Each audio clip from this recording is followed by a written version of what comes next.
अस्सलामुअलैकुम की हाल चाल किवें जे तुसी ठीक जे। अल्लाह का शुक्र जे असी भी ठीक जे। ते अज असी बड़ा वड्डा काम करन लगे जे। आ वेखो दालां भे भू के रखियां जे हैं। ते अज तुसी वेखोगे तुसी थक ना जाओ वीडियो वेंदे वेंदे। वीडियो हैगी आसान ही है, इन्नी मुश्किल नहीं। आ मैं रखी जे मसरां दी दाल, चनियां दी दाल, मूंगी दी दाल ते गोश्त नूं बॉयल करके वो रखिया साइड ते। आ देखो गोश्त मैं पा लेना है तो इनू मैं कर लेना मिक्स चोपर च। ये बड़ियां बननियां कदीम जमाने दियां जियां माइयां बनांदियां होंदियां सन ना बड़ियां, ते दालां ते गोश्त पा के कट्ठा ते स्टोर कर लैंदियां होंदियां सन। ओह् तुसीं बनानियां ते इन्नियां टेस्टी बनदियां जे, ते बना के वेखियो इक बारी।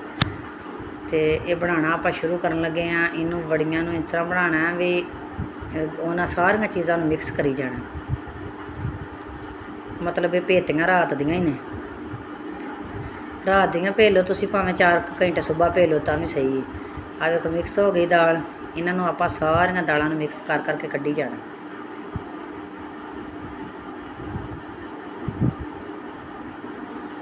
ना गोश्त नूं भी बॉयल करके ते उन्होंने कढ़ लिया। तो हुण तुसीं ये दालां सारियां मिक्स करके ते इसे टोकरी जी च पाई जानियां। मतलब दाबड़ी निक्की जिहड़ी ने इहदे विच पा के सारियां लूण मिर्च मैं तुहानूं बाद च दस्सनी आ किवें पाना। ते पुरानियां चीज़ां जिहड़ियां असीं ओह भी दस्सांगे ते नवीआं भी दस्सांगे। जिहड़ी जिहड़ी तुहानूं पसंद आए असीं दस्सांगे। सानूं जे तुसीं कमेंट च दस दिया करो भी सानूं चीज़ किहड़ी पसंद है खाण विच, असीं ओह बनावा करांगे। आ हुण आ गई जे मसरां दी दाल, मसूर दाल जिन्हें उर्दू च आखीदा मसूर दी दाल। दालां भी खाया करो, इन्हां च बहुत ज़्यादा विटामिन हुंदे ने। बहुत अच्छी चीज़ है। बच्चों नूं पका के दिया करो। कदी हलीम बना दिता ते कदी कोई चीज़ बना दी दाल विच जरूर शामिल करिया करो बच्चे की खुराक विच।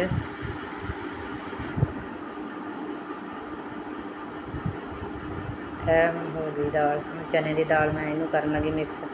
मैं आख्या तुहानूं दिखा दा, तुसीं आखोगे हरे ये किहड़ी दाल आ किहड़ी है। एक चनियां दी हुंदी पीली पीली, एक मसरां दी हुंदी, एक मूंगी दी हुंदी। ये सारियां भावें मावां दी दाल जिहड़ी माश दाल है ना वो रहण दे तुसीं विच पाण। माश की दाल लेसली जी हुंदी है, ਉਹਦਾ टेस्ट भी नहीं इन्ना हुंदा, ਉਹ ਵੱਖਰੀ बने तो सही रहिंदी। अच्छा ये दालां जिहड़ियां हौली हौली चोपर दे विच मैं करन डई सां मिक्स। बहुत औखी हुई है वैसे मिक्स। कई तो कूंडे डंडे च भी कुट लेंदे ने, जिहदे च तुहानूं मैं अगे दस्सनी हुंदी आ, ਉਹਦੇ च भी कई कुट लेंदे ने। ते आ वेखो कुटिया गया। फिर थोड़ी जी रह गई सी, मैं कहा ਉਹਨੂੰ होर बरीक कर लवां। ਐਨ ਤੁਸੀਂ ਇਹਦਾ ਦਾਣਾ ਜਿਹੜਾ ਨਾ ਵਿੱਚੋਂ ਮਿਕਸ ਕਰ ਦੇਣਾ ਨਾਲ। ਥੋੜਾ ਰਹਿ ਵੀ ਜਾਏ ਤਾਂ ਕੋਈ ਨਹੀਂ, ਉਹ ਅੱਛਾ ਲੱਗਦਾ। ਤੇ ਵੈਸੇ ਤੁਸੀਂ ਨਾ ਉਹਨੂੰ ਮਿਕਸ ਹੀ ਕਰੋ ਤਾਂ ਠੀਕ ਹੈ। ਮਿਕਸੀ ਦੇ ਵਿੱਚ ਸਾਰਾ ਕੁਝ ਪਾ ਕੇ ਕਰ ਲਿਆ ਮਿਕਸ। ਹੁਣ ਪਾਣੀਆਂ ਲਾਲ ਮਿਰਚਾਂ। ਇਹਦੇ 'ਚ ਤਿੱਖੀ ਮਿਰਚ ਰੱਖਣੀ ਹੈ, ਕਿਉਂਕਿ ਤੁਸੀਂ ਹਾਂਡੀ ਦੇ ਵਿੱਚ ਜਦੋਂ ਤੜਕਾ ਭੁੰਨ ਲੈਣਾ ਫਿਰ ਵਿੱਚ ਇਹ ਪਕਾਉਣੀਆਂ। ਜਿਵੇਂ ਸਬਜ਼ੀ ਭੁੰਨੀ ਦੀ ਭੁੰਨ ਕੇ ਤੇ ਫਿਰ ਵਿੱਚ ਪਾਣੀ ਪਾ ਦੇਣਾ। ਇਹ ਪਕਾਉਣੀਆਂ ਤੁਹਾਨੂੰ ਦੱਸਣ ਲੱਗੀ, ਬਣਾਉਣੀਆਂ ਦੱਸਣ ਲੱਗੀ ਹਜੇ। ਪਕਾਉਣੀਆਂ ਤੁਹਾਨੂੰ ਫਿਰ ਕੱਲ੍ਹ ਨੂੰ ਮੈਂ ਦੱਸਾਂਗੀ ਵੀ ਇਹਨਾਂ ਨੂੰ ਕਿਹਦੇ ਵਿੱਚ ਪਾ ਕੇ ਪਕਾਉਣਾ। ਆ ਵਿੱਚ ਲੂਣ ਮਿਰਚ ਹਲਦੀ ਮਸਾਲੇ ਜਿਹੜੇ ਜ਼ੀਰਾ ਅਤੇ ਸੁੱਕਾ ਧਨੀਆ ਇਹ ਪਾ ਲੈਣੇ। ਕਾਲੀ ਮਿਰਚ ਵੀ ਪਾ ਸਕਦੇ ਜੇ। ਇਹ ਸਾਰੇ ਮਸਾਲੇ ਆਪਣੇ ਜਿਵੇਂ ਤੁਸੀਂ ਖਾਂਦੇ ਜੇ, ਜਿੰਨਾ ਕੁ ਨਮਕ ਮਿਰਚ ਓਨਾ ਪਾ ਸਕਦੇ ਜੇ। ਵੈਸੇ ਮੈਂ ਤਾਂ ਪਾ ਦਿੱਤੇ 2 ਚਮਚ ਮਿਰਚ ਦੇ, ਹਲਦੀ ਅੱਧਾ ਕੁ ਚਮਚ। ਜਿੰਨੀਆਂ ਚੀਜ਼ਾਂ ਦੀ ਮਕਦਾਰ ਇੱਕ ਇੱਕ ਕੱਪ ਸਾਰੇ ਨੇ। ਆ ਸੁੱਕਾ ਧਨੀਆ ਵਾਹਵਾ ਸਾਰਾ ਮੈਂ ਕੁੱਟਿਆ, ਵਿੱਚ ਜ਼ੀਰਾ ਕੁੱਟਿਆ, ਉਹ ਸਾਰੀਆਂ ਚੀਜ਼ਾਂ ਉਹ ਵਿੱਚ ਪਾ ਦਿੱਤੀਆਂ। ਦਾਦੜ ਜੀਆਂ ਕਰਨੀਆਂ ਤੁਸੀਂ। ਇਹਨਾਂ ਚੀਜ਼ਾਂ ਨੂੰ ਹੁਣ ਤੁਸੀਂ ਮਿਕਸ ਕਰ ਦੇਣਾ ਇਹਦੇ ਵਿੱਚ। ਮਸਾਲੇ ਵੇਖ ਲਓ ਮੈਂ ਐਕਸਟਰਾ ਜਿਹੜੇ ਹੁੰਦੇ ਨੇ ਵਾਧੂ ਉਹ ਕੋਈ ਨਹੀਂ ਪਾਏ। ਡੱਬੇ ਡੁੱਬੇ ਵਾਲੇ ਮਸਾਲੇ ਹੁੰਦੇ ਨੇ ਨਾ ਉਹ ਨਹੀਂ ਪਾਏ। ਬਸ ਤੁਸੀਂ ਇਹਨਾਂ ਦਾਲਾਂ ਨੂੰ ਹੱਥ ਦੇ ਨਾਲ ਮਿਕਸ ਕਰ ਲੈਣਾ। ਨਾ ਵਿੱਚ ਘਿਓ ਜਾਣਾ, ਨਾ ਕੋਈ ਹੋਰ ਚੀਜ਼ ਜਾਣੀ। ਬਸ ਆ ਮਸਾਲੇ ਜਾਤ ਜਿਹੜੇ ਤੁਹਾਨੂੰ ਦੱਸੇ ਨੇ ਨਾ, ਇਹੀ ਮਸਾਲੇ ਜਾਣੇ ਨੇ।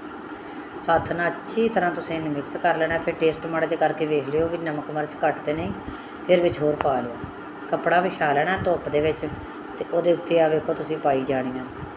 ਥੱਲੇ ਕੋਈ ਮੋਟਾ ਕੱਪੜਾ ਵਿਛਾ ਲਿਓ, ਉੱਤੇ ਪਤਲੀ ਚੁੰਨੀ ਵਿਛਾ ਲੈਣੀ ਹੈ। ਕੋਈ ਵੀ ਦੁਪੱਟਾ ਜਿਹੜਾ ਹੁੰਦਾ ਹੈ ਨਾ ਉੱਤੇ ਲੈਣ ਵਾਲਾ, ਉਹ ਧੋਤਾ ਸਵਾਰਿਆ ਹੋਏ, ਉਹਨੂੰ ਉੱਤੇ ਮੰਜੀ 'ਤੇ ਵਿਛਾ ਲੈਣਾ। ਵਿਛਾ ਕੇ ਅਤੇ ਫਿਰ ਤੁਸੀਂ ਪਾਈ ਜਾਣੀਆਂ ਨੇ। ਵੇਖੋ ਤੁਹਾਨੂੰ ਮੈਂ ਪਾਉਂਦਿਆਂ ਬਣਾਉਂਦਿਆਂ ਤਾਂ ਵਿਖਾਇਆ ਵੀ ਫਿਰ ਇਸ ਤਰ੍ਹਾਂ ਨਹੀਂ ਕਈਆਂ ਨੂੰ ਪਤਾ ਲੱਗਦਾ ਵੀ ਸੁਕਾਉਣੀਆਂ ਕਿਵੇਂ ਨੇ। 2-3 ਦਿਨ ਧੁੱਪ 'ਚ ਰੱਖੀਆਂ ਤਾਂ ਬਸ ਸੁੱਕ ਜਾਂਦੀਆਂ ਨੇ। ਦੇਖੋ ਸਾਰੇ ਦੁਪੱਟੇ ਦੇ ਉੱਤੇ ਪਾ ਦਿੱਤੀਆਂ ਨੇ ਮੈਂ। ਇਹ ਇੰਨਾ ਹੀ ਸਾਈਜ਼ ਰੱਖਿਓ ਤੁਸੀਂ। ਬਹੁਤ ਸਾਈਜ਼ ਵੱਡਾ ਰੱਖਿਆ ਤੇ ਫਿਰ ਨਹੀਂ ਠੀਕ ਕੰਮ ਰਹਿੰਦਾ। ਆ ਵੇਖੋ ਬੜੀਆਂ ਜਿਹੜੀਆਂ 2-3 ਦਿਨ ਤੋਂ ਬਾਅਦ ਥੋੜ੍ਹੀਆਂ ਵੇਖੋ ਸਹੀ ਹੋ ਗਈਆਂ ਨੇ। ਹੁਣ ਇਹਨਾਂ ਨੂੰ ਮੈਂ ਦੁਪੱਟੇ ਦੇ ਉੱਤੇ ਤੇ ਚੰਬੜ ਹੀ ਜਾਣੀਆਂ ਸਨ, ਉਹ ਦਾਲ ਦਾ ਪਾਣੀ ਜਿਹਾ ਲੱਗ ਜਾਂਦਾ ਨਾ, ਫਿਰ ਇਹ ਸਾਰੀਆਂ ਮਿਕਸ ਹੋ ਗਈਆਂ ਤੇ ਆ ਵੇਖੋ ਸੁੱਕ ਕੇ ਤਿਆਰ ਹੋ ਗਈਆਂ ਸਾਰੀਆਂ। ਮੈਂ ਲਾ ਕੇ ਡੱਬੇ 'ਚ ਪਾ ਦਿੱਤੀਆਂ ਸਨ ਤੇ ਤੁਸੀਂ ਇਹਨੂੰ ਸਟੋਰ ਕਰਕੇ ਰੱਖ ਸਕਦੇ ਜੀ। ਬਿਲਕੁਲ ਖੁਸ਼ਕ ਹੋ ਗਈਆਂ, ਜਦੋਂ ਉਹ ਖੜਕਣੀਆਂ ਉਦੋਂ ਤੁਸੀਂ ਇਹਨਾਂ ਨੂੰ ਡੱਬੇ 'ਚ ਪਾ ਕੇ ਰੱਖ ਸਕਦੇ ਜੀ, ਅਤੇ ਸਾਲ ਪੂਰਾ ਭਾਵੇਂ ਇਹਨਾਂ ਨੂੰ ਇਸਤੇਮਾਲ ਕਰੀ ਜਾਓ। ਤੇ ਅੱਗੋਂ ਵਾਸਤੇ ਅੱਲਾ ਹਾਫਿਜ਼।